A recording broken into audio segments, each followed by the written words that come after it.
আমি খুব খুশি আছি। অনেক ভালো আছে। ভালোই আছে। খুব ভালো আছে। ভালোই আছে। ভালোই মনে হয়েছে। সেরা ফলাফল হয়েছে। ট্রিটমেন্ট চলাকালীনও কোনো সময়কার জন্য ওনার ব্লিডিং কমছে না। প্রতিনিয়ত প্রতিদিনকার জন্য গায়ে হাতে যন্ত্রণা, মাথায় যন্ত্রণা, কখনো বা পায়ে যন্ত্রণা। যে রিপোর্টগুলো বলেছে ওগুলো রিপোর্ট করার পরেও ওষুধ দিচ্ছে, তার কোনো উন্নতি আমরা পাচ্ছি না।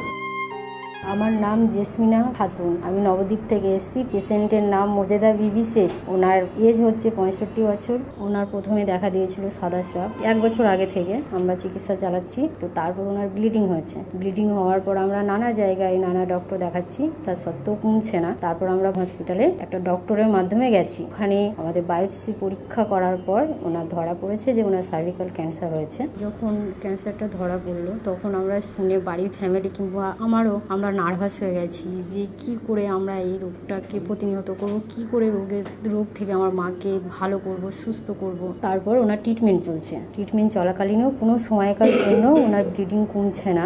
আর প্রতিনিয়ত প্রতিদিনকার জন্য গায়ে হাতে যন্ত্রণা, মাথায় যন্ত্রণা, কখনো বা পায়ে যন্ত্রণা, সারাক্ষণ উনি অস্বস্তিতে ভুগছেন। আমরা নানা ধরনের রিপোর্ট করেছি, এমআরআই রিপোর্ট, যে রিপোর্টগুলো বলেছে ওগুলো রিপোর্ট করার পরেও ওষুধ দিচ্ছে, তার কোনো উন্নতি আমরা পাচ্ছি না। শেষ ইয়েতে আমরা আপনাদের কাছে সবাই এই শুভকামনা করছি যে আপনাদের কাছে এসেছি যে যেন আমার মাকে সুস্থ করতে পারি, তার জন্যই আমরা আপনাদের কাছে এসেছি।